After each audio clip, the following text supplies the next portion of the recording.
ठीक है, तो आज हम लोग बेसिकली इलेक्ट्रोस्टैटिक से स्टार्ट करने वाले हैं। ये अपने बेसिकली इलेक्ट्रोमैग्नेटिज्म का स्टार्टिंग है। जो फिजिक्स का जो इलेक्ट्रोमैग्नेटिज्म वाला सेक्शन है ये उसका स्टार्टिंग है इलेक्ट्रोस्टैटिक्स। ठीक है, ओके। तो सबसे पहले ये वाला जो टॉपिक है ये स्टार्ट होता है चार्ज से। तो चार्ज क्या होता है सबसे पहले तो ये बताओ मुझे तुम लोग, what is the meaning of charge? So basically इसका आइडिया कहां से आया? जब भी लोग कुछ ऑब्जेक्ट्स को रब करते थे, रबिंग के कारण क्या होता था, वो एक ऑब्जेक्ट है वो इलेक्ट्रिकली चार्ज हो जाता था बेसिकली। आई मीन एग्जांपल के तौर पर अगर बताओ, अगर तुम एक कोम लोगे और उससे तुम्हारे हेयर को कोम करोगे, after that you will realise कि वो जो कोम है उसमें इलेक्ट्रिक चार्ज आ गया है, वो छोटे छोटे पेपर के पीसेस को अट्रैक्ट कर रहा है। सही है, ओके। तो बेसिकली ये पहले लोगों ने, बहुत सारा लोगों ने ऑब्जर्व किया था और तब एग्जैक्टली इसके पीछे क्या हो रहा है हमें पता नहीं था। सही है, लेकिन बाद में धीरे धीरे जैसे एक्सपेरिमेंट्स के वैसे वैसे हमें पता चलने लग गया कि लेट्स से यहां पे एक मटेरियल है और लेट्स से यहां पे कोई दूसरा मटेरियल है।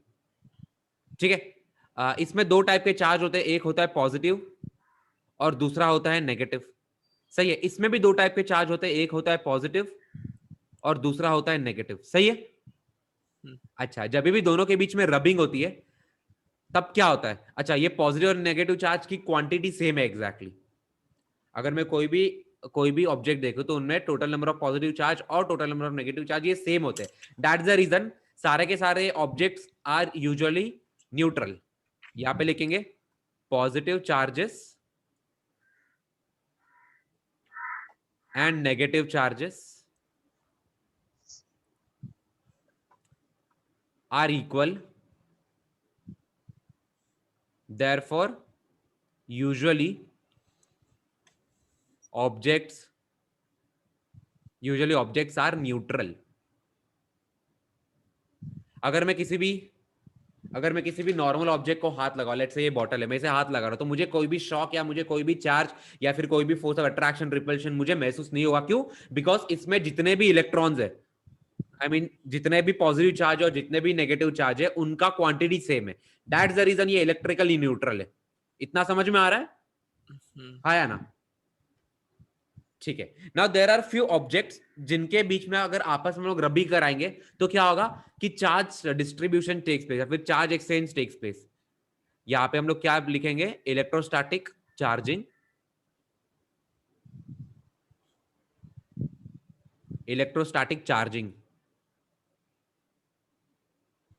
सही बात है। अब ये इलेक्ट्रोस्टैटिक चार्जिंग क्या बोलता है कि देयर आर फ्यू ऑब्जेक्ट जिनके बीच में जब भी रबिंग होगी, लेट्स से यहां पे मेरा ऑब्जेक्ट 1 है और यहां पे मेरा ऑब्जेक्ट 2 है।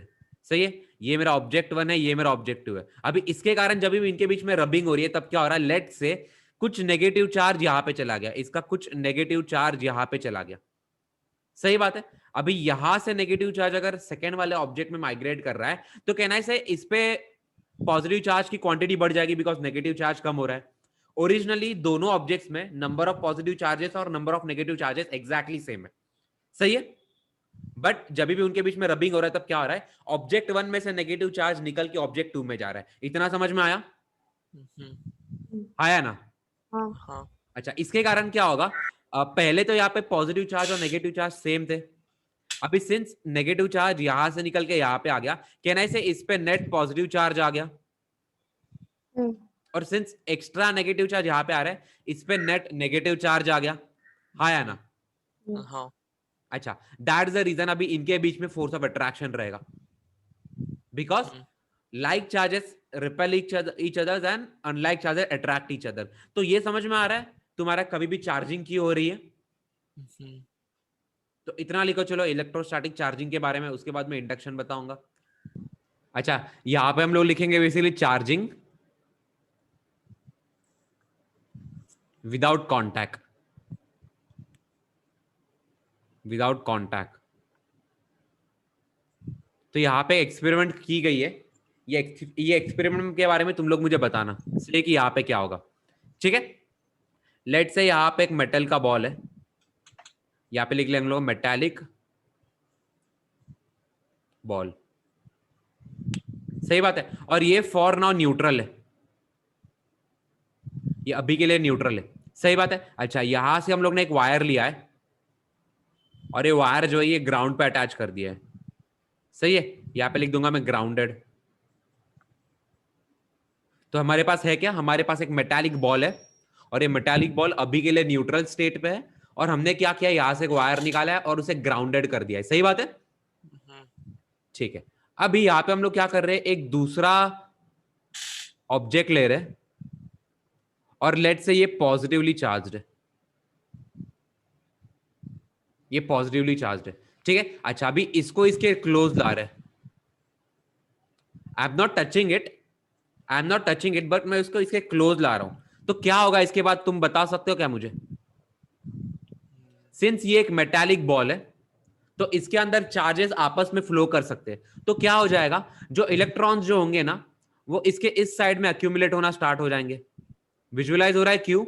हाँ। सही बात है, इलेक्ट्रॉन जो है वो इस साइड में एक्यूमुलेट होने लग जाएंगे और इसके कारण क्या होगा, यहाँ ये वाला जो साइड है वो पॉजिटिवली चार्ज होने लग जाएगा थोड़ा थोड़ा। समझ में आ रहा है?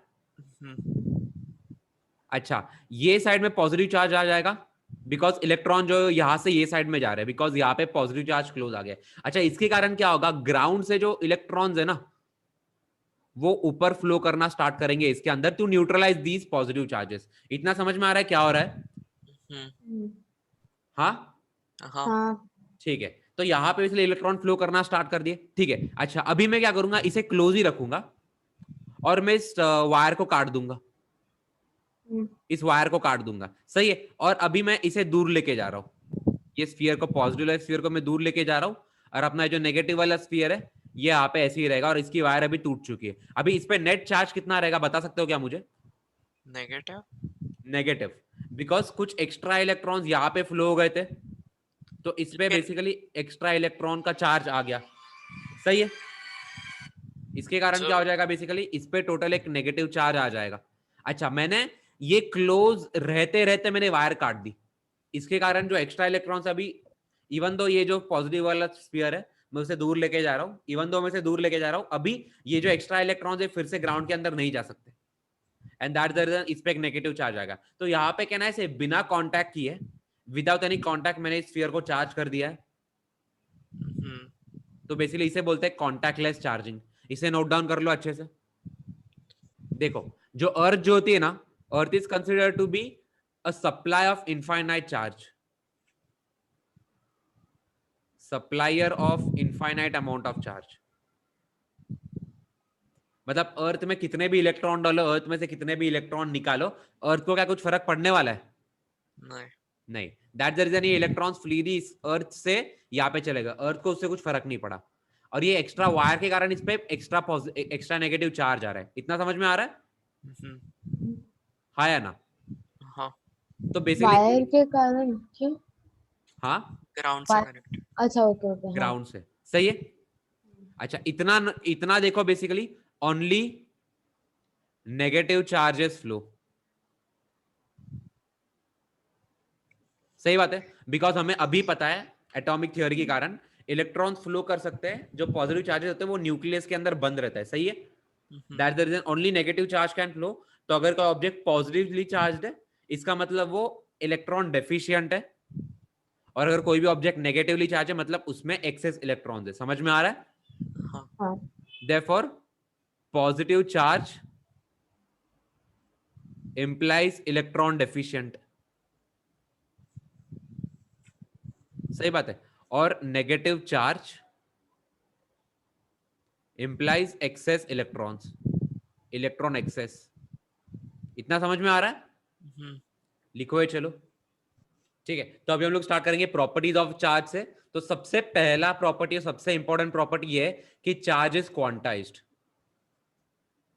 Charge is quantized. तो सबसे पहले इसका मीनिंग कौन बता सकता है मुझे? क्वांटाइज्ड का मीनिंग क्या होता है? Yes, anyone? क्वांटिटी है। क्या? क्वांटिटी है, नहीं, स्पेसिफिक। क्वांटाइज का मीनिंग क्या होता है? कोई भी चीज अगर क्वांटाइज्ड है तो उसका मीनिंग क्या होता है? क्वांटाइज्ड का मीनिंग होता है बेसिकली हम लोग उस चीज को इनफाइनाइटली डिवाइड नहीं कर सकते। यहां पे लिख देता हूं मैं अलग से, क्वांटाइज्ड का मीनिंग है can not be divided cannot be divided infinitely. इसका और एक मीनिंग क्या हो जाएगा बेसिकली फिर इसी से, it has a smallest unit, it has a smallest unit, smallest unit meaning वो उस यूनिट से छोटा यूनिट नहीं हो सकता उस चार्ज का। मतलब हम लोग अगर चार्ज को डिवाइड करते जाएंगे तो हमें एक ऐसा पॉइंट आएगा जिसके बाद तुम फर्दर उस चार्ज को डिवाइड नहीं कर सकते। सही बात है। और वो कौन सा यूनिट है तुम बता सकते हो मुझे? इलेक्ट्रॉन। यप, नेगेटिव चार्ज के लिए that's an electron and positive charge के लिए दैट्स अ Proton. प्रोटॉन। समझ में आ रहा है? तो बेसिकली नेगेटिव चार्ज का स्मॉलेस्ट यूनिट कौन सा है? इलेक्ट्रॉन। और पॉजिटिव चार्ज का स्मॉलेस्ट यूनिट कौन सा है? प्रोटॉन को हम लोग E+ से रिप्रेजेंट करते हैं। सही बात है। अच्छा, इसका वैल्यू कितना है? एक इलेक्ट्रॉन का चार्ज होता है -1.6 इंटू 10⁻⁻19 कूलम। सही बात है। और वही अगर एक प्रोटॉन ले ले तो प्रोटॉन का चार्ज कितना होता है? +1.6 इंटू 10⁻⁻19 कूलम। सही बात है। तो अगर मैं तुमसे पूछूं कि अगर मैं तुम लोग को बताऊं तो एक क्वांटिटी है जिसके चार्ज का वैल्यू है 0.8 इंटू 10⁻⁻20 कूलम, तो क्या ये पॉसिबल है? Is it possible to have a charge of this much for any particle? No, ये चीज पॉसिबल नहीं है।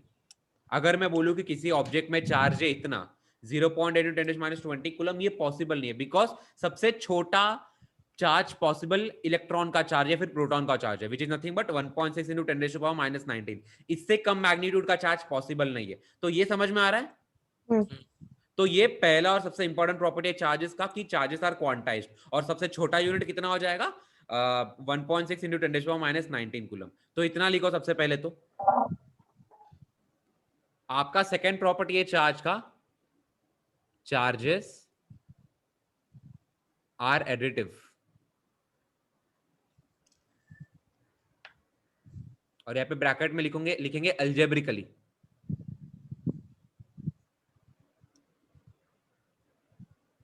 से तो अभी इसका मीनिंग बता तुम लोगों को मुझे कि चार्जेस आर एडिटिव और अल्जेब्रिकली का मीनिंग क्या है इसमें? 1 to हाँ होल नंबर में होगा ना सर, हाँ, होल नंबर में ऐड होगा ना। ऐसा थोड़ी होता है। अल्जेब्रिकली का मीनिंग होल नंबर होता है। बेसिकली यहाँ पे एक ऑब्जेक्ट है जिसका चार्ज है Q1 और यहाँ पे एक ऑब्जेक्ट है जिसका चार्ज है Q2। अच्छा, अभी मैं इन दोनों चार्जेस को, इन दोनों ऑब्जेक्ट को कांटेक्ट में ला रहा हूं। तो बेसिकली इनमें नेट चार्ज कितना होगा बता सकते हो क्या मुझे? इनमें नेट चार्ज कितना होगा? इसमें चार्ज है Q1, इसमें चार्ज है Q2, दोनों को मैं कांटेक्ट में ला रहा हूं। तो दोनों ऑब्जेक्ट, अभी मैंने दोनों ऑब्जेक्ट को मर्ज कर दिया है। तो वो मर्ज स्टेट में उनका उस ऑब्जेक्ट का नेट चार्ज कितना है बता सकते हो क्या मुझे? mod of q1 plus mod of q2। Mod of Q1 plus mod of Q2। It's हाँ, सिंपली Q1 प्लस Q2। लेकिन नेगेटिव चार्ज रहेगा तो हाँ, तो कैंसल आउट हो जाएगा, ठीक है ना? इसलिए मैंने यहाँ पे लिखा चार्ज एडिटिव, बट ये अल्जेब्रिक एडिशन है इनका। अगर नेगेटिव है तो नेगेटिव लेके ऐड करना है। मतलब यहाँ पे अगर मैं एग्जांपल दूं तो लेट्स से एक ऑब्जेक्ट है, यहाँ पे इसका चार्ज है 2 कूलम और यहाँ पे दूसरा ऑब्जेक्ट है जिसका चार्ज है -3 कूलम। अभी मैं दोनों को मर्ज कर रहा हूं तो नेट चार्ज कितना होगा? नेट चार्ज होगा 3, सॉरी, नेट चार्ज होगा 2 - 3 which is nothing but -1 coulomb. तो ये अल्जेब्रिकली एडिशन हो रहा है इनके बीच में। समझ में आ रहा है? ठीक है। वही, अगर एक का चार्ज है 3 दूसरे का है 2 तो ऐड होके 5 कूलम बन जाएगा। तो हमें अल्जेब्रिक एडिशन करना है। नेगेटिव है तो नेगेटिव साइन के साथ ऐड करना है। सही है। तो चार्जेस आर एडिटिव, इतना लिखो। हाँ अभी यूनिट लिखो चार्ज का। Unit of a charge, it is 1 coulomb basically. सही बात है। तो कूलम जो है ये अपने चार्ज का यूनिट है। सही है। अच्छा, क्या ये फंडामेंटल यूनिट है? Is it a fundamental unit और is it a derived unit? Fundamental. Yes शरण्याश, ये फंडामेंटल यूनिट है या डिराइव्ड यूनिट है? फंडामेंटल है ना। फंडामेंटल। तो हम लोग ने जब फर्स्ट चैप्टर में पढ़ा था यूनिट्स एंड डायमेंशन में हमने तो ये पढ़ा था कि there are total 7 fundamental physical quantities, और बाकी सारे फिजिकल क्वांटिटीज इन 7 फंडामेंटल फिजिकल क्वांटिटीज से हमने डिराइव किए। तो क्या उसमें चार्ज था? एम्पियर था शायद। एम्पियर था, हाँ एम्पियर था। सही। उसमें करंट था, उसमें चार्ज का कोई भी नहीं था। सही बात है। तो अभी बताओ मुझे, सेम क्वेश्चन पूछा, is it a fundamental quantity और is it a derived quantity? Derived. Derived. ये डिराइव्ड है, सही बात है। अच्छा, इसके पीछे एक हिस्टोरिक रीजन है, मतलब साइंटिफिकली अगर सोचे तो यस, चार्ज एक फंडामेंटल यूनिट होना चाहिए, करंट उसके बाद डिराइव होता है, लेकिन ये इसके पीछे का रीजन हिस्टोरिक है। मतलब आपका इलेक्ट्रिक करंट जो है वो बहुत पहले इन्वेंट हो गया था compare to charge. Exactly charge होता क्या है किसी को आइडिया नहीं था। कब आइडिया आया? जब थॉमसन ने उनकी बहुत फेमस एक्सपेरिमेंट परफॉर्म की थी, passing electric current through a gas container. सही बात है। और तब जाके इलेक्ट्रॉन्स एंड प्रोटॉन, पहले तो इलेक्ट्रॉन डिस्कवर हुआ, फिर प्रोटॉन, फिर न्यूट्रॉन, वो तब जाके चार्जेस डिस्कवर होने शुरू हुए कि एग्जैक्टली चार्ज होता क्या है। उसके पहले हम लोग को पता ही नहीं था कि चार्जेस होते क्या है, बट इलेक्ट्रिक करंट जो है वो उसके बहुत पहले इन्वेंट हो गया था, and that is the reason उसे फंडामेंटल यूनिट बना दिया गया और चार्ज को इसके हिसाब से डिराइव कर दिया गया। समझ में आ रहा है? हाँ या ना? हाँ। हाँ बेसिकली अगर हम लोग करंट और इसमें रिलेशन देखें तो current is given by charge upon time. एक पर्टिकुलर क्रॉस सेक्शन से एक सेकंड में कितना चार्ज फ्लो हो रहा है वो इलेक्ट्रिक करंट के बराबर होता है। सही बात है। अच्छा, तो बेसिकली अगर इसे डिफरेंशियल फॉर्म में लिखूं तो डिफरेंशियल फॉर्म में your current is given by I is equal to d q by d T.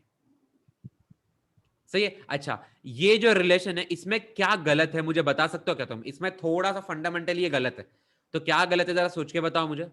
Basically differentiation का मीनिंग होता है infinitesimal change in one quantity with respect to infinitesimal change in another quantity. तो यहाँ पे charge को infinitesimal लिया है हम लोगों ने, मतलब इन्फाइनेटली छोटा कर दिया है। मतलब ये डिफरेंशियल टर्म है, और डिफरेंशियल टर्म बेसिकली 10⁻⁻100 भी बहुत बड़ा है इसके लिए। समझ में आ रहा है? और अपना चार्ज ज्यादा से ज्यादा कितना छोटा हो सकता है? 1.6 इंटू 10⁻⁻19 के मैग्नीट्यूड का छोटा हो सकता है, and that is the reason ये जो है इसमें थोड़ा सा वो फंडामेंटली गलत है ये, जब हम करंट को dq बाई dt लेते हैं तो। बट इसे हम लोग यूज कर सकते हैं बिकॉज वो एनीवेज बहुत छोटा है, फंडामेंटल यूनिट करंट का चार्ज का बहुत छोटा है, दैट इज द रीजन इसे हम लोग यूज करते हैं। समझ में आया? ठीक है, back to the topic. Your current is charge upon time. तो बेसिकली आपका चार्ज क्या हो जाएगा? कहना है करंट इनटू टाइम। अभी करंट का ऐसा यूनिट क्या है? कूलम। ओके, तो बेसिकली यहाँ पे करंट का ऐसा यूनिट हो जाएगा 1 एम्पियर, और टाइम का ऐसा यूनिट हो जाएगा 1 सेकेंड। तो आपका 1 कूलम क्या हो जाएगा? Basically 1 ampere into 1 second. समझ में आ रहा है? तो यह coulomb is nothing but ampere into second. ये लिखो। अच्छा, अभी एक क्वेश्चन ले लो, एक ऑब्जेक्ट है, ये एक ऑब्जेक्ट है, इस पे टोटल 1 कूलम ऑफ चार्ज है। तो क्वेश्चन ये है कि फाइंड द नंबर ऑफ, या फिर चलो -1 कूलम ले लो। तो क्वेश्चन क्या हो जाएगा? Find the number of excess electrons in the object.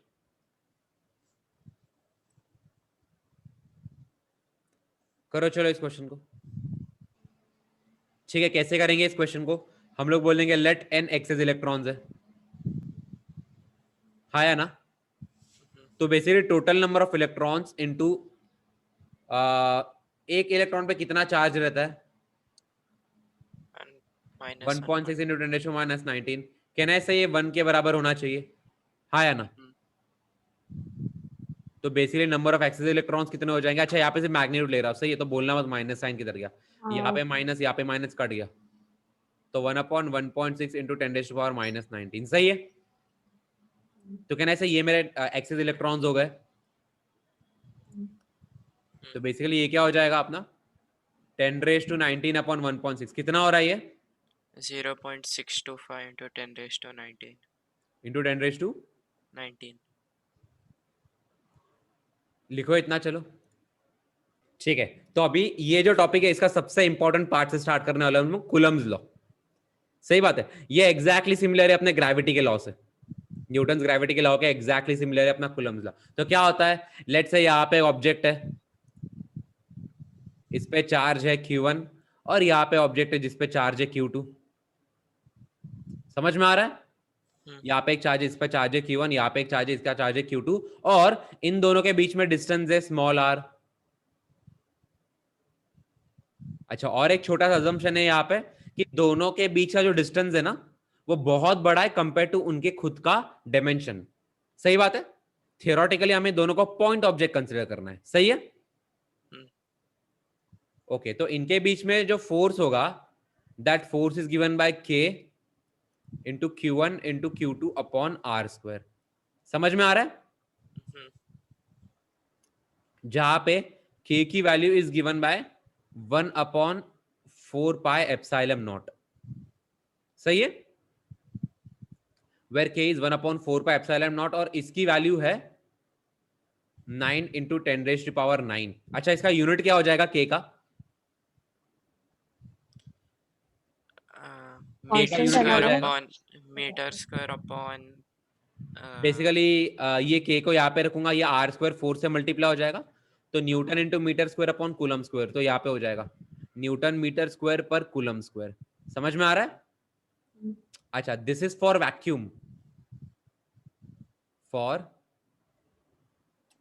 Vacuum. सही बात है? अच्छा, तो जब वैक्यूम नहीं होगा तब K की वैल्यू कितनी होगी?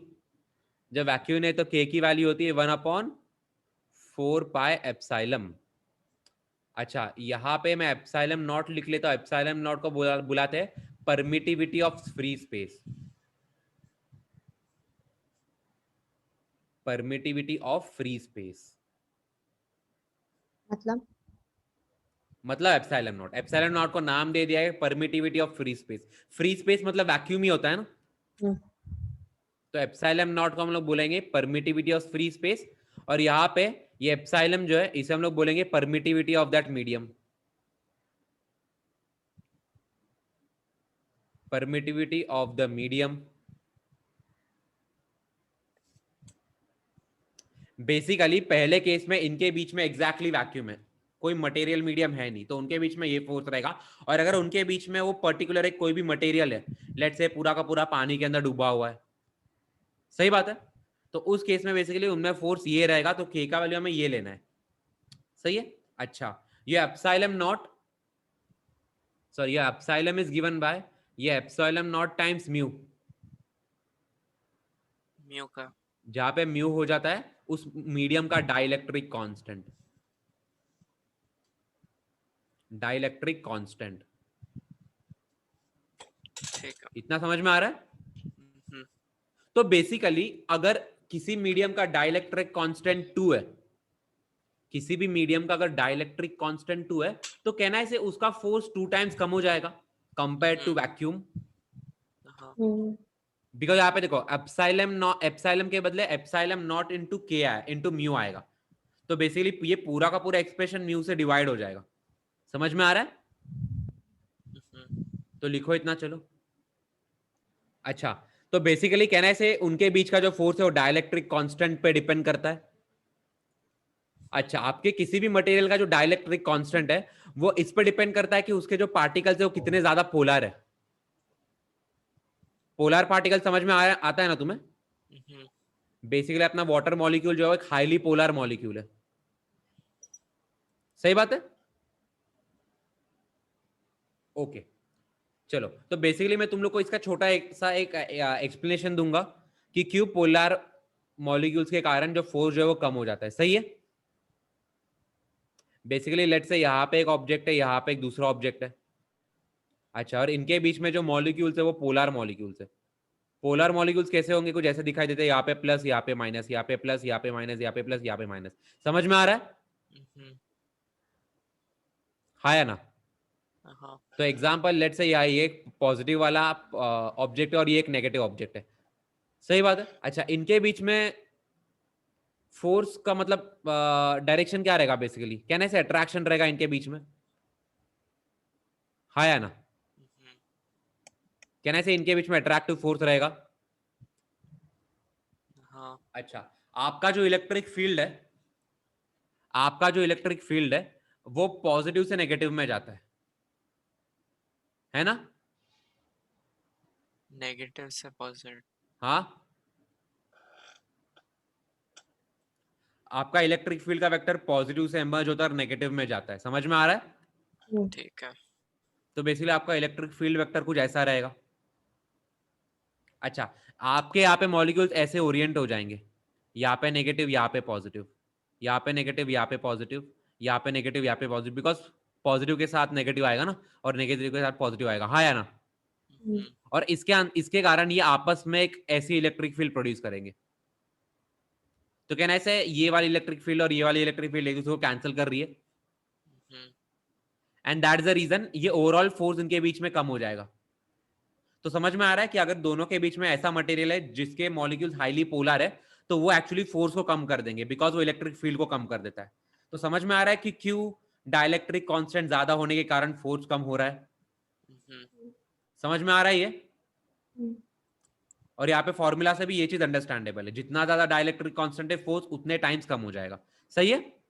ठीक है। ठीक है, बेसिकली यहाँ पे और एक लिखो कि लाइक चार्जेस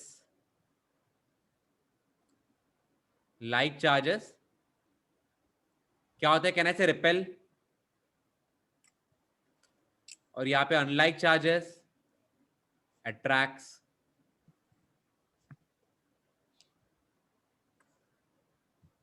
लिखो चलो इतना। ठीक है, तो अभी हम लोग पढ़ने वाले Coulomb's law in vector form. सही बात है, आई मीन जो हमने कुलम्स लॉ पढ़ा था, बट सिंस फोर्स एक स्केलर वेक्टर क्वांटिटी है, और वो हमें डायरेक्शन के बारे में, ये जो पहले वाला जो फॉर्मूला है ऊपर वाला, ये हमें डायरेक्शन के बारे में कोई भी इंफॉर्मेशन नहीं दे रहा है। सही है, and that is the reason हम लोग बेसिकली अभी इसे वेक्टर फॉर्म में पढ़ेंगे, तो हमें फोर्स जो है इसका प्रॉपर डायरेक्शन के साथ मिल जाएगा। ठीक है, तो कैसे करेंगे देखो। लेट से यहाँ पे मैं एक right handed coordinate system assume कर रहा हूं। अब ये राइट हैंडेड कोऑर्डिनेट सिस्टम क्या होता है? लेट से मैं यहाँ पे एक्स एक्सिस ले रहा हूँ, यहाँ पे वाई एक्सिस ले रहा हूँ, तो मैं यहाँ पे जेड एक्सिस लूंगा। बेसिकली एक्स एक्सिस की तरफ अपने 4 फिंगर्स रखो, उसे वाई एक्सिस की तरफ कर्ल करो, तो ये thumb will point toward the direction of positive Z axis. अगर ऐसा होता है सिर्फ तभी उसे हम लोग राइट हैंडेड कोऑर्डिनेट सिस्टम बोलते हैं। समझ में आया? तो whenever there are 3 coordinates, तुम किसी को भी x, किसी को भी y, किसी को भी z नहीं ले सकते। सही बात है, एक प्रॉपर तरीका होता है। समझ में आया? यस रजत, शरण्या। डाउन। ये फिर से दिखा दो हैंड अब जो कर रहे हो। बेसिकली एक्स एक्सिस की तरफ अपने 4 फिंगर्स रखो, उसे y की तरफ कर्ल करो, तो thumb will point toward the direction of z axis. अगर ऐसा हो रहा है तभी वो प्रॉपर कोऑर्डिनेट सिस्टम है, उसे हम लोग राइट हैंडेड सिस्टम बुलाते हैं। समझ में आया?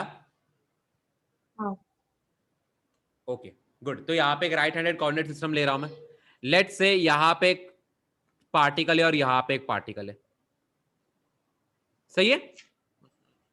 ओके, लेट से इसका पोजीशन वेक्टर है r1 वेक्टर, और इस वाले का पोजीशन वेक्टर है r2 वेक्टर। सही है? इसका चार्ज है q1 और इसका चार्ज है q2। इतना समझ में आ रहा है? अब मुझे ये बताओ, जो वेक्टर मैंने डॉटेड में बनाया है उसका वेक्टर फॉर्म क्या रहेगा? r2 minus r1। बेसिकली अगर ये ऐसा है इस डायरेक्शन में, तो final vector minus initial vector लेते हैं ना हम लोग, तो ये बन जाएगा मेरा r2 vector minus r1 vector. सही है? और अगर इसका डायरेक्शन ऐसा है तो क्या लेंगे हम लोग इसे? r2 plus r1 vector minus r2 vector. r1 minus, हाँ। Basically final point minus initial point लेना पड़ता है हमें हमेशा। इतना समझ में आ रहा है? हाँ। ओके, अभी अगर लेट से मुझे इनके बीच में फोर्स निकालना है, लेट से चलो हम लोग ना एक एग्जांपल लेके समझेंगे कि इसे करेंगे कैसे।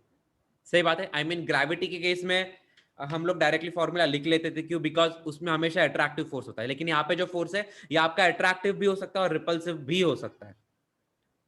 दैट इज द रीजन यहाँ पे कंफ्यूजन हो जाता है, कंफ्यूजन क्रिएट हो जाता है कि भाई फोर्स हम लोग ले कैसे। सही बात है, तो इस क्वेश्चन को सॉल्व कैसे करना है वो मैं आपको एग्जांपल लेके बताऊंगा। सही है? लेट से आपका चार्ज है q1, लेट से और चार्ज q1। सही बात है, और इसका मैग्नीट्यूड कितना है? q1 का मैग्नीट्यूड इज लेट से 3 माइक्रोकुलम। सही बात है। लेट से इनका चार्ज है 3 माइक्रोकुलम और इसका जो पोजीशन है, लेट से मैं इसे R1 बुला रहा हूं, इसका पोजीशन इज 2,3,5। समझ में आ रहा है। और लेट से यहां पे 2 है, चार्ज 2 है, चार्ज 2 आपका कितना है, चार्ज 2 आपका 5 माइक्रोकुलम। और इसका जो पोजीशन है, इसे मैं R2 से रिप्रेजेंट कर रहा हूं, इसका पोजीशन है 1, -2, -4। समझ में आ रहा है। तो बेसिकली हमें ये फाइंड करना है सबसे पहले फोर्स ऑन 1 ड्यू टू 2। समझ में आ रहा है। मैं इसे F21 वेक्टर बुलाऊंगा, फोर्स ऑन 1 ड्यू टू 2। समझ में आ रहा है। And we have to find this force on 2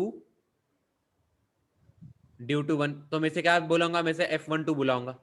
समझ में आ रहा है। तो ये हमें प्रॉपर वेक्टर फॉर्म में निकालना है। वेक्टर फॉर्म में निकालना मतलब इसका मैग्नीट्यूड और डायरेक्शन दोनों का वैल्यू हमें मिलना चाहिए। समझ में आया। अच्छा, बहुत ऑब्वियस सी बात है, आपका जो F12 वेक्टर है this will be equal to minus of F21 vector. तो अगर एक मिल गया तो दूसरा भी मिल ही जाएगा। समझ में आया।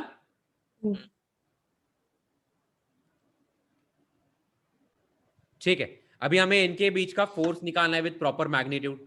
तो लेट से यहां पे अपना एक चार्ज है Q1, इसका पोजीशन वेक्टर R1 वेक्टर क्या लिखूंगा मैं, कहने से R1 vector I can write 2i cap plus 3j cap plus 5k cap. हाँ या ना। और यहाँ पे है आपका Q2 वेक्टर, आई मीन आपका Q2 चार्ज, और इसका पोजीशन वेक्टर R2 वेक्टर कितना है, can I can write i cap -2j cap -4k cap. हाँ या ना। शरण्या, रजत। हाँ हाँ हाँ ठीक है। अच्छा, इनके बीच का फोर्स का लाइन तो यही रहेगा ना। अच्छा, सिंस दोनों के दोनों जो मेरे चार्जेस है, सिंस दोनों के दोनों चार्जेस पॉजिटिव है, तो कहना है से इनके बीच में रिपल्शन होगा। तो बेसिकली 1 के कारण 2 पे जो फोर्स होगा वो ऐसा होगा, फोर्स ऑन 2 ड्यू टू 1। तो F12 का वेक्टर ऐसा होगा और F21 का वेक्टर कैसा होगा, कहना से ऐसा होगा F21 वेक्टर। हाँ या ना। हाँ तो हमें प्रॉपर वेक्टर फॉर्म में लिखना है। ठीक है। तो सबसे पहले मैं F21 निकालूंगा। तो सबसे पहले मैं मैग्नीट्यूड निकालूंगा। मैग्नीट्यूड कितना रहेगा, K Q1 Q2 bye R square, ये उसका मैग्नीट्यूड रहेगा। हाँ या ना। अच्छा, डायरेक्शन निकालने के लिए कहने से मुझे एक R कैप से मल्टीप्लाई करना पड़ता है। हाँ अगर मैं एक वेक्टर एक मैग्नीट्यूड को अगर मैं एक यूनिट वेक्टर से मल्टीप्लाई करूं तो कहना से मुझे मैग्नीट्यूड के साथ उस वेक्टर का डायरेक्शन भी मिल जाता है। हाँ या ना। हाँ अच्छा, अभी ये R कैप का डायरेक्शन क्या होगा, कौन बताएगा मुझे यहाँ पे। What is R in this case, आपका F21 जो है वो कहना से ये वाला वेक्टर है, इस डायरेक्शन में वो वेक्टर है, लेफ्ट डायरेक्शन में है ना। हाँ तो ये क्या हो जाएगा, कहना से ये हो जाएगा R1 vector minus R2 vector. हाँ या ना। तो आपका R वेक्टर इस केस में simply R1 vector minus R2 vector, पहला वेक्टर माइनस दूसरा वेक्टर। सही है। तो बेसिकली ये क्या हो जाएगा, K Q1 into Q2 upon R square into, इसे मैं लिखूंगा R vector upon mod R। सही है। तो ये क्या बन जाएगा, simply K Q1 Q2 into क्या बन जाएगा, R क्या है यहाँ पे, R1 vector minus R2 vector है, तो यहाँ पे बन जाएगा R1 vector minus R2 vector the whole upon magnitude of R1 vector minus R2 vector का होल क्यूब। यहाँ पे एक स्क्वायर और यहाँ पे एक सिंगल R है, तो उनका मल्टीप्लाई डिनोमिनेटर में होल क्यूब बन जाएगा। तो ये जो मैंने लिखा है इतना समझ में आ रहा है एकदम अच्छे से। हाँ अभी यहाँ पे बस तुम्हें वैल्यू सब्सटीट्यूट करने, K के बदले लिखेंगे 9 इंटू 10⁻⁹ इंटू Q1 के बदले क्या लिखूंगा मैं, Q1 कितना दे रखा है 3 माइक्रोकुलम और 5 माइक्रोकुलम। तो 3 इंटू 10⁻⁻⁶ इंटू 5 इंटू 10⁻⁻⁶, माइक्रो का मीनिंग 5 होता है, इंटू यहाँ पे सबसे पहले मैं R1 vector minus R2 vector निकालूंगा। तो ये क्या बन जाएगा, 2i cap plus 3j cap plus 5k cap minus R2 vector i cap minus 2j cap minus 4k cap. तो 2 माइनस 1 कितना हो जाएगा, i cap 3 minus of minus 2 plus 2 plus 5j cap और 5 minus of minus 4 plus 9k cap. इतना समझ में आ रहा है मैंने R1 vector minus R2 vector कैसे निकाला? सही है शरण्या? हाँ तो इनटू यहाँ पे क्या करना पड़ेगा, R1 vector minus R2 vector, तो ये वेक्टर है plus 5j cap plus 9k cap, the whole upon उसके मैग्नीट्यूड का क्यूब। इसका मैग्नीट्यूड कितना रहेगा? Mod of R1 vector minus R2 vector क्या रहेगा? Simply square root of a square plus b plus c square, तो यहाँ पे हो जाएगा 1 square 87 plus 5 square plus 9 square. समझ में आ रहा है? हाँ हाँ 81 प्लस 25 106 प्लस 1 107, तो can I say it's 107 nothing but root of 107। हाँ या ना? यस। हाँ तो यहाँ पे रूट ऑफ 107 का क्यूब लेना पड़ेगा मुझे। समझ में आ रहा है? तो यहाँ पे तुम्हारा आंसर क्या बन जाएगा? 9 into 5 is 45, 45 into 3 कितना होता है? यस 135। तो यहाँ पे आंसर क्या हो जाएगा? 135 इंटू 10⁻12, 10⁻9, 10⁻−3, 10⁻³ इंटू दिस क्वांटिटी, ये जो पूरा का पूरा वेक्टर है। तो फाइनली यहाँ पे वेक्टर मुझे कितना आ रहा है? F21 vector 0.135 the whole upon cube root of 107 the whole into ये वाला vector I cap plus 5j cap plus 9k cap। तो तुम्हारा F12 वेक्टर क्या होगा? इसी का नेगेटिव, तो माइनस ऑफ 0.135 अपॉन 107 के स्क्वायर रूट का cube into I cap plus 5j cap plus 9k cap. तो ये आपका फाइनल आंसर, आपको फोर्स मिल चुका है इन वेक्टर फॉर्म। समझ में आया? इतना लिखो चलो सब कुछ, एक बार अच्छे से देख लो, गो थ्रू कर लो, अगर किसी भी स्टेप में डाउट है तो मुझे पूछो। ठीक है, अभी एक क्वेश्चन करके बता। आपका Q1 इज गिवन बाय, कितना लेना है? -4 माइक्रोकुलम, सही बात है। And your Q2 is given bye 7 मिलीकुलम। ठीक है, इसका position vector is given bye I cap minus 2j cap minus 8k cap, और इसका position vector R2 vector is given bye 3i cap plus j cap minus 4k cap. सही है। Basically ये आपको find करना है कि F12 vector and F21 vector, ये आपको फाइंड करना है। चलो बताओ मुझे प्रॉपरली वेक्टर फॉर्म में क्या होगा, कैसे करेंगे क्वेश्चन को? यहाँ पे लेट से Q1 है, यहाँ पे Q2 है, इनके बीच का लाइन बना देंगे हम लोग। सही है। अच्छा, कैन आई से दोनों ऑपोजिट चार्जेस है, तो कैन आई से दे विल अट्रैक्ट, तो एक फोर्स ऐसा रहेगा और एक फोर्स ऐसा रहेगा। समझ में आ रहा है? ये अपना R1 वेक्टर है और यहाँ पे अपना R2 वेक्टर है। तो ये क्या रहेगा? सबसे पहले तो ये क्या है? ये फोर्स ऑन 1 ड्यू टू 2 है ना, तो ये ऐसा रहेगा। और ये क्या? ये फोर्स ऑन 2 ड्यू टू 1 है, तो ऐसा रहेगा। इतना समझ में आ रहा है? अच्छा, F21 के लिए क्या लूंगा मैं? कहना है मुझे R2 माइनस R1 लेना पड़ेगा।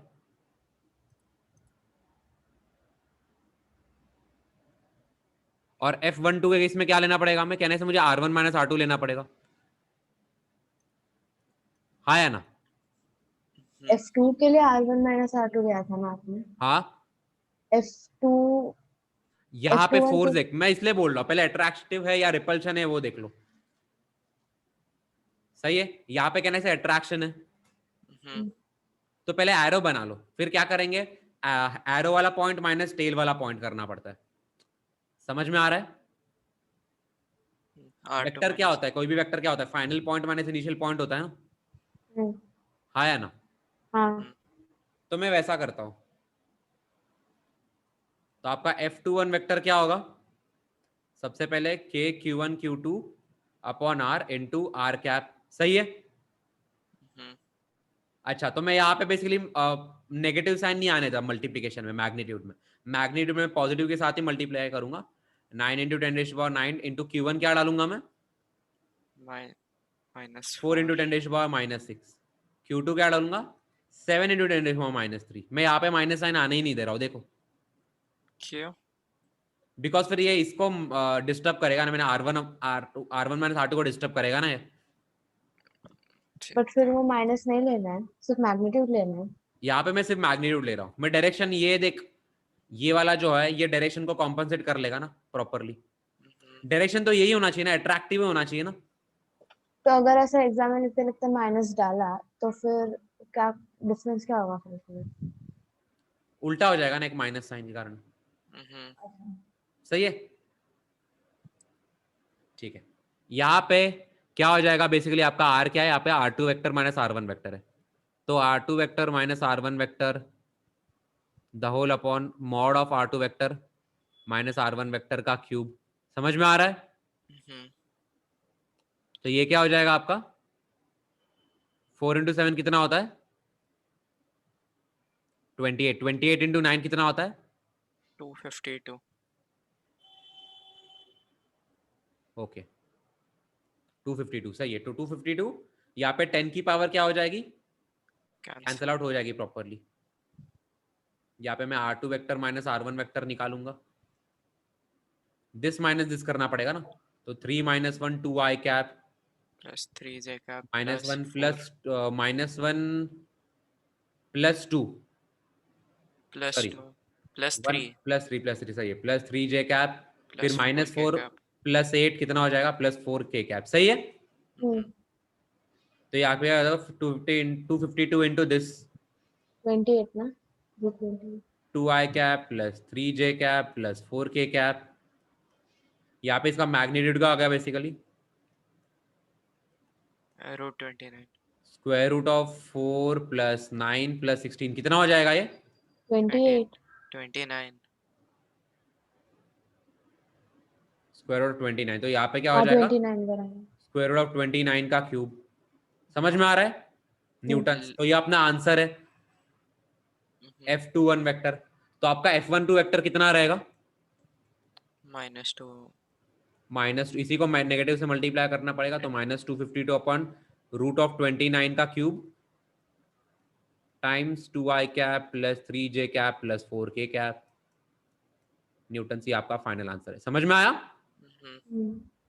तो वेक्टर फॉर्म में कर लोगे अभी से एकदम अच्छे से। अच्छा, कुछ टेक्स्ट बुक्स में क्या बोला है, ये माइनस साइन यहाँ पे आ जाता है, तो यहाँ पे वो लोग फिक्स रखते हैं R1 माइनस R2 या फिर R2 माइनस R1। वैसा भी करो, बट ऐसा करोगे तो बेटर है, तुम्हारे माइंड में रहेगा कि डायरेक्शन क्या है। ठीक है, चलो इतना लिख दो एकदम अच्छे से।